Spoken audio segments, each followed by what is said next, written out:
Patriotism, देशभक्ति, ये शब्द सुनते ही हमारे दिमाग में क्या आता है? शायद एक सोल्जर जो बॉर्डर पर खड़ा हुआ है, या शायद रिपब्लिक डे परेड में मार्चिंग जवान, या फिर तिरंगा लहराते हैं, है ना?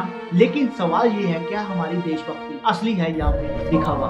मैं आज आपको एक ऐसी कहानी बताने वाला हूँ जो 2014 के बाद शुरू और ये धीरे धीरे सुनामी बन गई, और इस सुनामी का नाम है परफॉर्मेटिव पैट्रियोटिज्म। दोस्तों, परफॉर्मेटिव पैट्रियोटिज्म का मतलब सिंपल है, देशभक्ति का सिर्फ दिखावा करना। शायद ही कोई प्रधानमंत्री होगा जो पार्टी की बैठक में डायस पर से उठकर फ्रेश होने के लिए भी नहीं जाए। ऐसे जेस्चर जो फोटो और वीडियो में अच्छे लगे, जो ट्रेंडिंग हैशटैग बन जाए।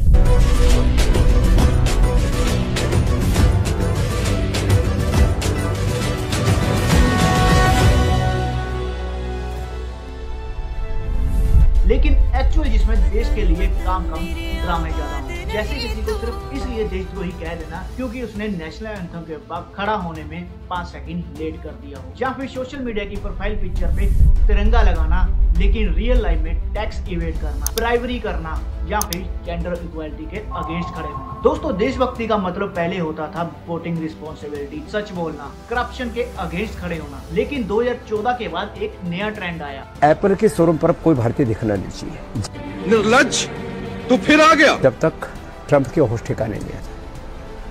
अच्छा, अभी मैकडॉनल्ड्स में कोई दिन जाना बंद कर दो, अपने दाल रोटी सब्जी खाओ, बढ़िया है। अच्छा, अभी सबवे पर भी मत जाओ, KFC भी मत खाओ, वैसे भी उसमें पता नहीं क्या कूड़ा कचरा खिलाते हैं, जीव जंतु खिलाते हैं। ठीक है। कोका कोला पेप्सी भी मत पियो, और जितने भी एडिडास, पेडिडास, प्यूमा, नाइकी, पाइकी, जो भी जितने भी ब्रांड है, ये तो कुछ वो है जो सरफेस पर है। बाकी जितने भी अमेरिकी कंपनी है, जितनी अमेरिकी ब्रांड्स हैं, उनकी बैंड जिसमें पैट्रियोटिज्म एक कॉमोडिटी बन गया। बॉलीवुड ने इसे फ्यूल किया। हर दूसरे महीने देशभक्ति की फिल्में रिलीज होती हैं, या तो विलन पाकिस्तान से या फिर एंटी नेशनल। पॉलिटिकल रैलीज में स्लोगन्स को इस तरह यूज किया गया जैसे वह लॉयल्टी टेस्ट, भारत माता की जय बोलो वरना तुम देश के खिलाफ हो। डिजिटल एरा ने इस फेक देशभक्ति को सर्वोच्च चार्ज किया। फेसबुक, ट्विटर, इंस्टाग्राम पे नेशनलिज्म एक परफॉर्म का कंपटीशन बन गया। कौन ज्यादा लाउड है, कौन ज्यादा एग्रेसिव है। ये एक ऐसा बाजार बन गया जहां देशभक्ति को लाइक, शेयर और रीट्वीट करेंसी में बेचा जा रहा है, और जो इस बाजार का हिस्सा नहीं बनता उसको तुरंत देशद्रोही का लेबल मिलता है। चलिए कुछ रियल एग्जाम्पल लेते हैं। 2019-20 का CAA प्रोटेस्ट एक डेमोक्रेटिक मूवमेंट, लेकिन इसको तोड़कर दिखाया गया। प्रोटेस्टर को एंटी नेशनल बताया। ना हिंदू खतरे में है, ना मुसलमान खतरे में है। धर्म का चश्मा हटाओ, पूरा हिंदुस्तान खतरे में है। कोविड-19 के वक्त जब डॉक्टर PPE किट के बिना काम कर रहे थे, वहीं कुछ लोग थाली बजाने में इतने बिजी थे कि असली प्रॉब्लम को इग्नोर कर दिया।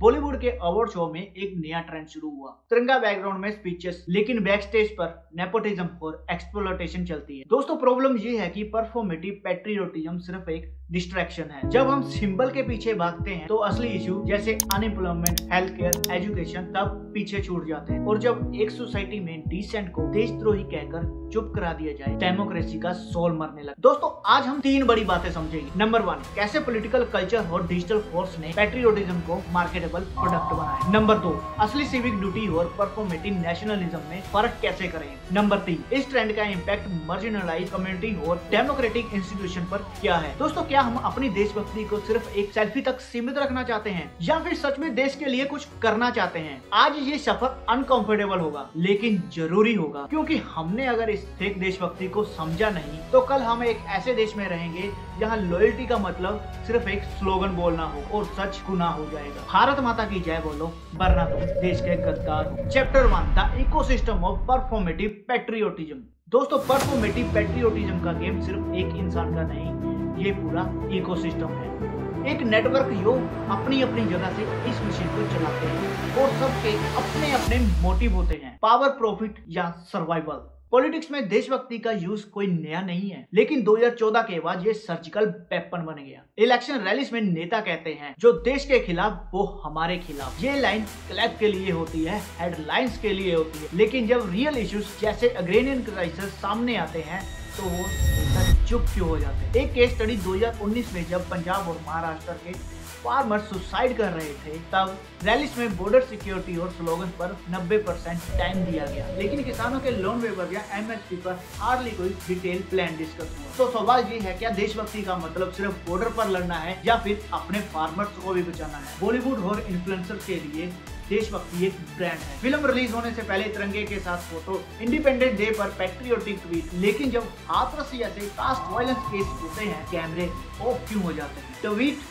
डिलीट हो जाते हैं? ये सिलेक्टिव देशभक्ति प्रॉफिटेबल होती है क्योंकि पैट्रियोटिक इमेज बनाने का कॉर्पोरेट ब्रांड का इंडोर्समेंट मिलता है, मूवीज का फुटफॉल बढ़ता है। क्या ये सच में देश से प्यार है या फिर मार्केटिंग स्ट्रेटजी? ट्रोल आर्मी, ये डिजिटल फूड आर्मीज होते हैं, ये ऑर्गेनाइज होते हैं। पॉलिटिकल एंटिटीज इन्हें ट्रेन करती है, इन्हें फंड करती है। उनका काम #वॉर क्रिएट करना, डिसेंट को डॉक्स करना और एल्गोरिदम को मैनिपुलेट करके फेक नैरेटिव पुश करना, जैसे आज सोनम बांकू के साथ हो रहा है लद्दाख में, जिसने भारत का नाम रोशन किया, इतने मेडल लिए, देश विदेश में नाम रोशन किया, लेकिन आज वो देश के गद्दार बना। जो पीसफुल प्रोटेस्ट कर रहा था उसको आज जेल में डाल दिया गया। आपको लगता है ये ऑर्गेनिक होते हैं? नहीं, ये प्लान्ड कैंपेनिंग होती है। एक बटन दबाते ही 500 अकाउंट एक साथ ट्वीट करते हैं और जो शांत रहते हैं उनकी आवाज को ड्रोन कर देते हैं। सब चिल्लाने वाले नहीं होते, कुछ लोग चुप भी होते हैं। प्यू सर्वे 2023 के according 68% Indian self censor online. क्यों? क्योंकि उन्हें डर है, अगर गलत समझा तो एंटी नेशनल का टैग मिल जाएगा,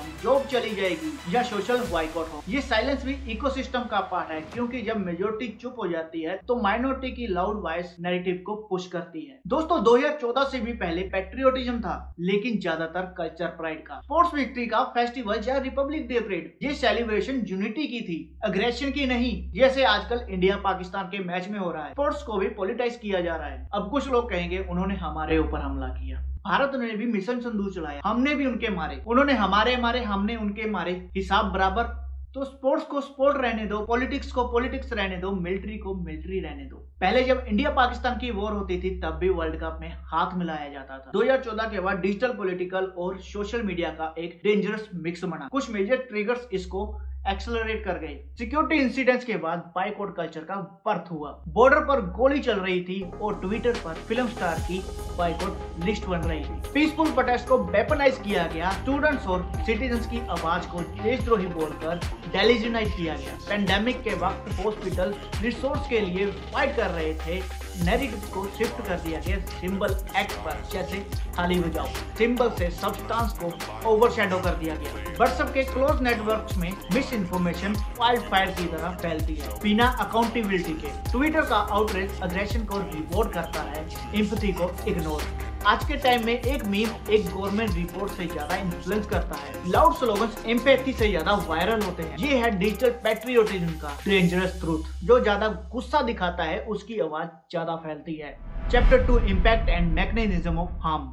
दोस्तों परफॉर्मेटिव पैट्रियोटिज्म के एक स्लोगन या मीम का इशू नहीं है, इसका असर हमारी सोसाइटी, हमारे इंस्टीट्यूशन के डीएनए तक पहुंच चुका है। आज हम देख रहे हैं ये सिर्फ एक ट्रेंड नहीं, ये एक पॉइजन है जो धीरे धीरे हमारे सिस्टम में घुल रहा है। सबसे पहले एक्सक्लूशन नॉर्मल हो चुका है। आज अगर आप किसी माइनॉरिटी कम्युनिटी से हैं तो एक गलत स्टेटमेंट, एक मिसअंडरस्टूड एक्ट या सिर्फ एक रूमर आपको एंटी नेशनल बना सकता है। केस स्टडी 2017 से 2023 तक डोजन ऑफ लिंचिंग इंसिडेंट्स को सोशल मीडिया ने जस्टिफाई किया, जैसे विक्टिम की आइडेंटिटी ही प्रूफ हो चुकी हो कि वो देश का दुश्मन है। दोस्तों ये डेंजरस है क्योंकि जब एक सोसाइटी पूरे ग्रुप को लेस इंडियन कह देती है तब इंसाफ, एम्पैथी और ह्यूमैनिटी बैक सीट पर चली जाती। मीडिया का काम है सरकार से सवाल करना, लेकिन नेशनल इंटरेस्ट के नाम पर अब मीडिया सेल्फ सेंसर हो चुकी है। एक रिपोर्ट को होल्ड कर लिया जाता है, एक इन्वेस्टिगेशन स्टोरी को ड्रॉप कर दिया जाता है क्योंकि कहीं कोई हैशटैग उनको देशद्रोही ना कह दे। जुडिशरी भी इम्यून नहीं है। पॉलिटिकल इंटरफेरेंस सबडिशन में क्लियरली दिखता है। ऑपोजिशन लीडर्स या एक्टिविस्ट पर सबडिशन लगता है रिकॉर्ड स्पीड में, लेकिन हेड स्पीच देने वाले रूलिंग पार्टी के अलाइज के केसेस में डिले होता है या फिर फाइल ही नहीं होती। CSDS के 2024 के डाटा के हिसाब से मीडिया का 72%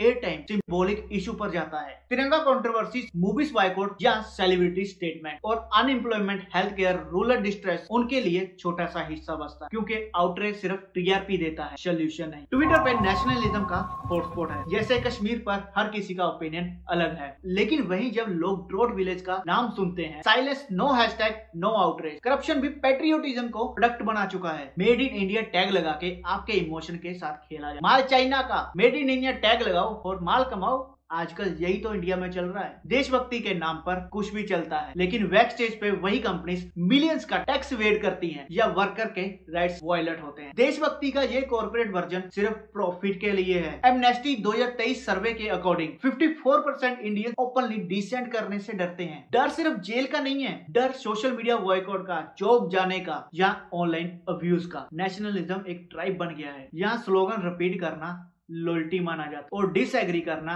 बेट्रियल। हमारी सोसाइटी इतनी नेशनलिज्म में मर्ज हो चुकी है कि सच का मतलब वही है जो ट्राइब के लीडर्स कहते हैं। पोलराइजेशन एक प्रॉफिट मॉडल बन चुका है। एक divided electorate easier to control होता है, क्योंकि जब लोग आपस में लड़ते रहते हैं फिर वो सरकार से सवाल नहीं करते। आज भी हमें सोनम वांगचुक के खिलाफ भड़काया जा रहा है। सोशल मीडिया पर उनके खिलाफ कई वीडियोस डाले जा रहे हैं, उनको देशद्रोही बोला जा रहा है, लेकिन वो नहीं है। आपके हाथ में मोबाइल है, रिसर्च करो, पढ़ो, फिर जानो। किसी एक व्हाट्सएप फॉरवर्ड के पीछे मत भागो। ये था इम्पैक्ट और मैकेनिज्म। इस टॉक्सिक इम्पैक्ट को तोड़ने का तरीका क्या है? Chapter 3, solution and pathway to authentic patriotism. दोस्तों, फेक देशभक्ति का पोस्टमार्टम हमने कर लिया। अब बात करते हैं असली देशभक्ति की। ऐसी देशभक्ति जो स्लोगन्स में नहीं, एक्शन में दिखे। आज हम देखते हैं परफॉर्मेटिव सिस्टम को डिस्टर्ब कैसे करें और एक ऐसा पैट्रियोटिज्म का मॉडल कैसे बनाएं जो देश को सच में बिल्ड कर सके। पहला स्टेप है ट्रांसपेरेंसी। पॉलिटिकल आईटी सेल का काम सिर्फ इलेक्शन विनिंग नहीं होता है, नैरेटिव सेट करना भी होता है।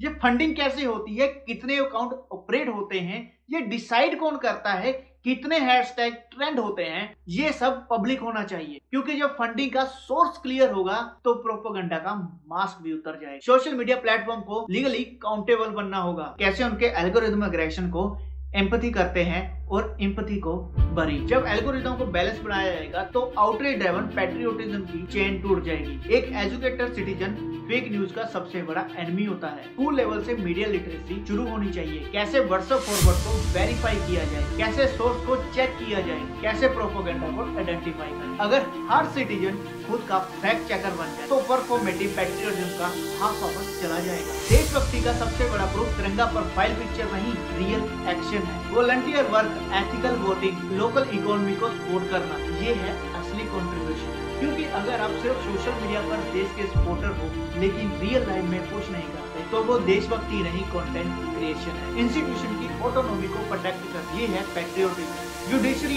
एजुकेशन सिस्टम, प्रेस, ये देश के पिलर हैं। इनको पॉलिटिकल इंटरफेयर से बचना होगा। ये हर सिटीजन की ड्यूटी है। नेशनल प्राइड का मतलब सिर्फ स्टेडियम में एंथम गाना नहीं है। रियल प्राइड तब आता है जब पोल्यूशन रिड्यूस करते हैं, पॉवर्टी लेवल को कम करते हैं और अपनी रिवर्स को क्लीन करते हैं। मैट्रिक सिंपल है, जो काम सिटीजन्स का लाइफ क्वालिटी इंप्रूव करे वही देशभक्ति है।